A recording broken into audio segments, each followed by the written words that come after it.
to the channel. It's 40 degrees out, and Cheryl's wearing her hat to let you know that. I am wearing my hat. We are sitting next to a fire, which is very nice. Thank you, honey. But in this video, we are going to have our Maximus conversation, and we have 4 general areas to cover with you. We had a lot of design expectations for Maximus, and we did the minimum to get on the road. We've been living and working with it over the summer, and we've now been out for 4 months. So it's this cold snap has really driven us to make some considerations where, as we're getting ready to head home, what the next maintenance cycle, what the next build cycle is going to be.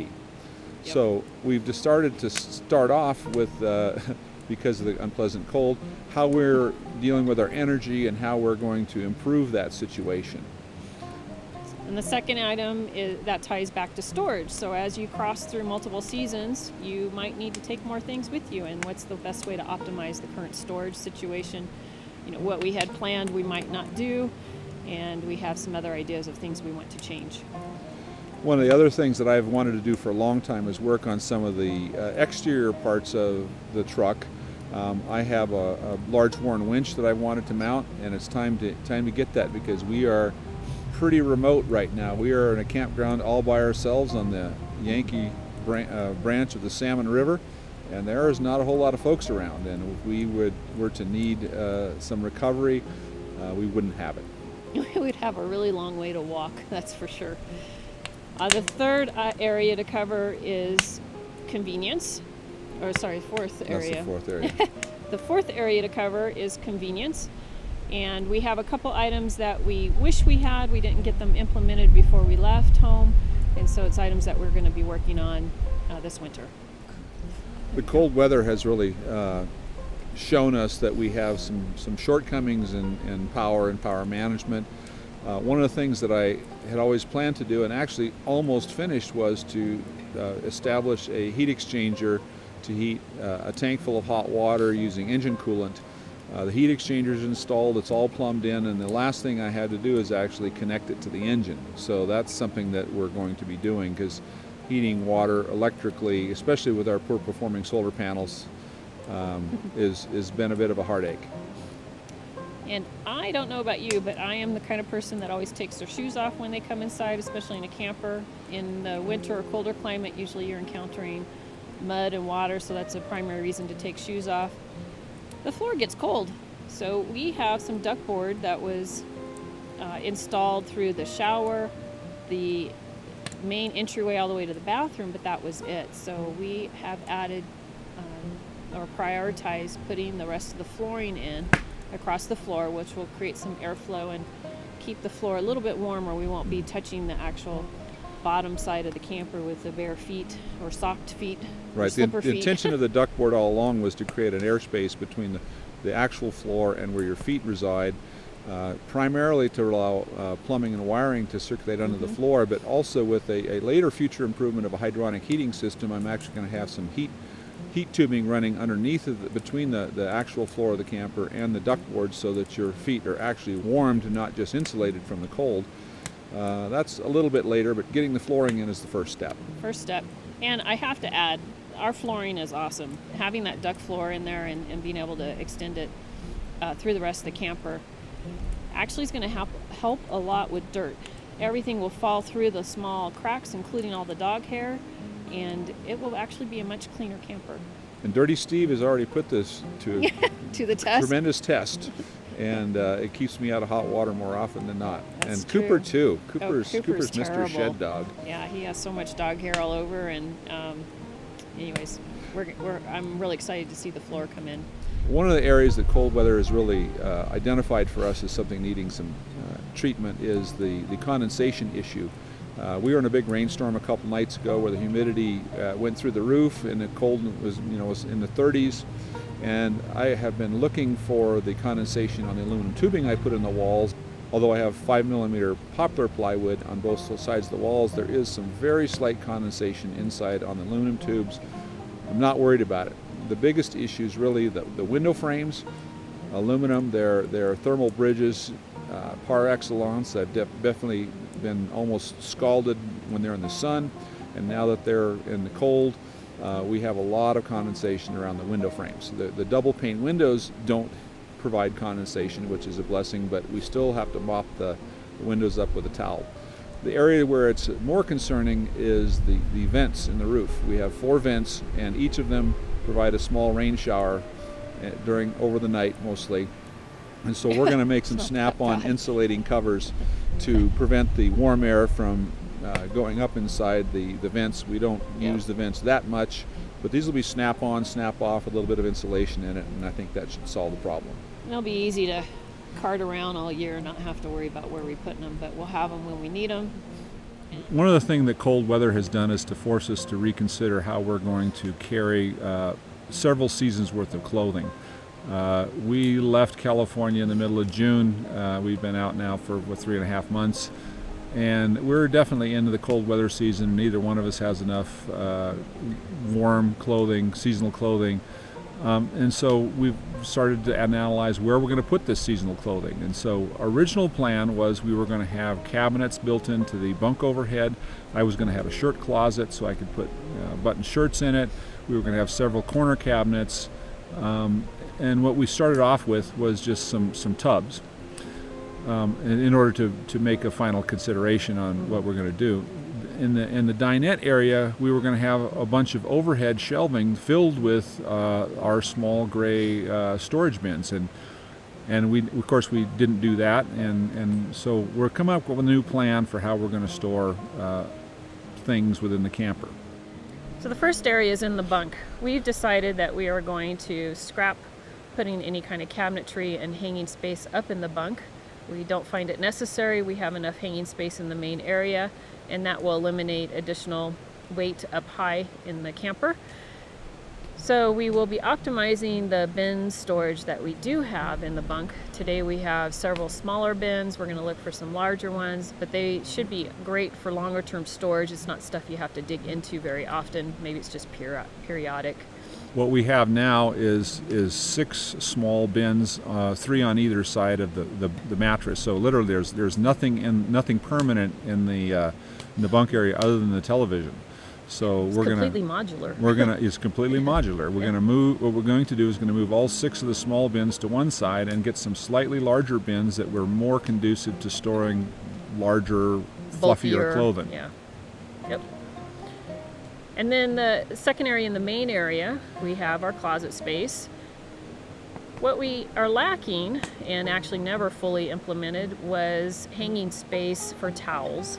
And as you get into wetter, colder climates, you have more things that need to get dried out. So you have your jackets, you have towels, we have to mop up stuff. So we need what we have places. now is just 3 hooks in the bathroom that we use to hang towels and coats and everything else on, and so when we end up with wet towels, we have things hanging all over the camper. Yeah. So we've discussed where we're going to put some additional towel bar support. Basically, one area will be in the bathroom and the other will be over the current storage bin area. Okay. One of the other things that we've decided not to do is, again, the original plan for the dinette area was to have 2 shelves on both sides filled with plastic bins that we could put small items in, and what we've decided is that our main bin storage in our storage closet meets all of our needs, and we don't need this little racks of bins that would be weighed up high. It's also constraining and enclosing the nice airy volume of space we have around the dinette. So we're just not going to do that. We could at a later date if we should decide we needed more storage, but we think we have enough. We have enough. Although there's a plant hanger in the making. Oh yes, there must be 2 plant must be 2 racks for 2 shelves. Weeds that we carry with us. Weeds. We only carry one. His name's Baby Chester, and he's a good plant. And I almost killed him last time, so No. if I had one more chance, maybe we won't have to worry about the plant hangers. No. Oh, it's part of the hominess. I know. While Cheryl warms up a little bit, I'll discuss what's more of a boy thing. When I first built Maximus, I had plans for some significant recovery capacity because we have been stuck a couple times, and it's not pleasant when in the remote areas that we are in, to be faced with the thought. You have no cell service, you have nobody around, you're walking a long ways to get expensive help if you can find it. So one of the things that I've wanted to do for quite a while, I've wanted to mount, I have an 18,000 pound Warren winch that I want to build a custom bumper on the front of the truck with some storage for recovery gear and mount the winch. And so that is probably in the making for this this winter's maintenance cycle, because it's just, you know, it's a security of peace of mind issue of if we make a mistake, if situations lead us into other circumstances, we're going to have some ability to help ourselves. When we towed the Jeep, we used the Jeep. The one time we were stuck in the boondocks and we tried to use the Jeep to do some pulling on the truck, and we don't have any traction mats, we don't have a dynamic rope to help pull us out. We did use the Jeep. It was not particularly successful having a 3,200 pound Jeep pull out a 13,200 pound camper. So well, more is necessary. It ended up being successful because obviously we got here, but it was very long and tedious, a lot of digging, a lot of rock hauling and putting under the tires to get some traction. The dirt was very soft and muddy. Anyway, that was one of our very first... Oh, it was frozen. It was partially frozen mud. The only problem was it wasn't completely frozen. Is that the only time we've gotten stuck? No, we got stuck in the city in Rollins once, remember? I was doing a turnaround. No, and I didn't have enough room to do This it. guy cannot judge how much space he needs to turn around, especially when he's towing a Jeep. So he took a turn, and as I was saying, no, he takes a turn and just plops us into a big mud puddle that was pretty deep, dragged the hitch in there. It actually broke the hitch. We had hitch problems after that. I've made several spontaneous decisions which were poor. I'll admit to that. Fortunately, though, he's a good guy, and he knew I didn't want to get my shoes dunked into the muddy water and sink down to my knees. Yes. So he jumped out and unhitched the Jeep. And then we had a passerby come by with a big truck, and he yanked the camper right out. I just hooked him on there. Yeah, we didn't really need... Well, actually, the biggest problem is the shift on the fly four-wheel drive that comes as an electronic shifting mechanism, and it takes some distance for the truck to engage. And so my problem was that since I had gone into and getting stuck in two-wheel drive, I could not get it into four-wheel drive, which is a huge issue that I have with Ford's derivation of the electronic shift on the fly four-wheel drive. I would much rather have a manual hubs and a manual transfer case shift on the floor, but that ship has sailed. All right, our last area to cover is convenience, and we have a couple topics. So I'm going to start first, which is regarding our connectivity. This is a problem for everybody who RVs over any long term or long distances, where you have one cell carrier or two, and you end up in areas where they're not covered, and the third carrier might be. So we have, in the past, we had a Verizon grandfathered plan for data, and we used that in our Mophie. We still have the Mophie, but we let the grandfathered Verizon plan go, which was unlimited data and very nice, and now we don't have it, so now we're sad. But we have some tentative plans still need to be reviewed, and one of those is to get our redundant carrier setup back in place. We are both on T-Mobile plans now, so we want to add a Verizon capability or network access to our setup, which will be added hopefully to the Mophie. But we may even branch out to cover all three and switch one of our phones over to AT&T, so we have that extra redundancy in place. So that'll help with the carrier coverage problem. But the other problem is, as you know, when you're in an area where you can see towers, but you have no bar to 1 bar, or maybe you have even 4 bars, but the data rate is super slow. So adding a extendable antenna to the roof of the camper is the second goal, and we want to put these in place for the next time we start off on a long trip. And I think what we're going to do is we're going to start off, since we don't know exactly what we want to do, we're going to start off with using an omnidirectional antenna that we can place on the roof and see how that works. We're probably also going to, at the same time, we're going to buy a directional antenna and see how that works and compare the operation of the two of them. And then at some point in time, once we have done enough evaluation, We're going to make a permanent mount so that we can get better service while driving on the road, and also have a capability to, you know, extend our antennas up over obstacles, and possibly get some directional antennas when we're stationary. Yep, and he's in charge of all the mount design. The second convenience item is related to our cooking setup. We always had plans for we don't have propane at all in the camper, so we don't have a contingency for a grill. With our Lance camper, we had a portable Coleman grill, which was more of a inconvenience than a convenience, because there was always grease inside of it. It was always stored vertically. You had to clean it out every time you used it. And we really didn't use it much because it was inconvenient. A pain in the ass. But we really enjoy the opportunity to use a grill. So when I built Maximus, I designed a space in our rear bag boxes for me to put a telescoping grill inside of there. And so it's now time to do that.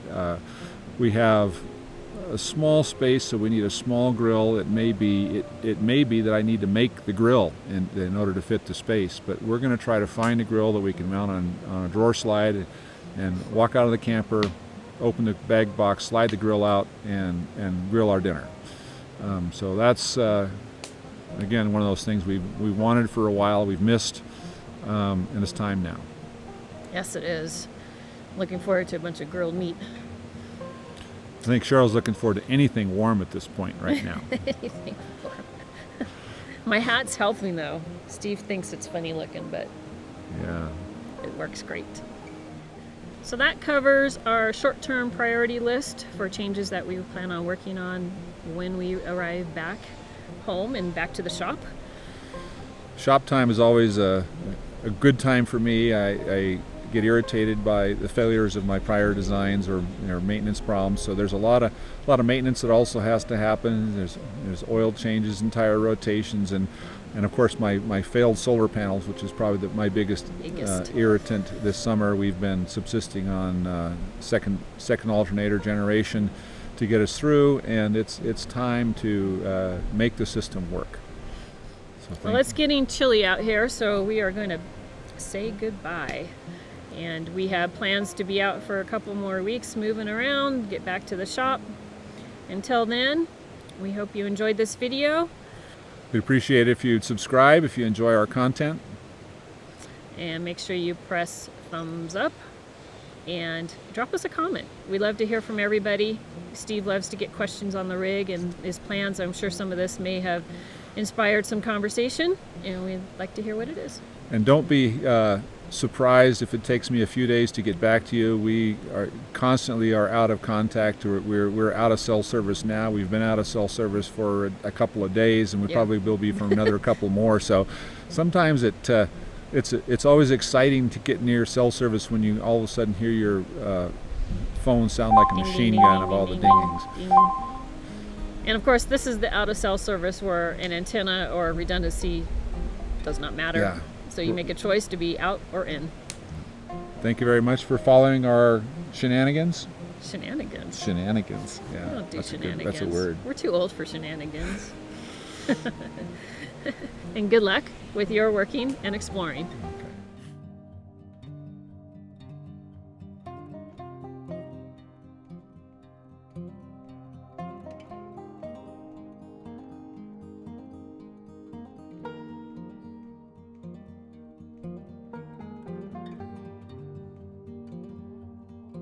Oh. There you go.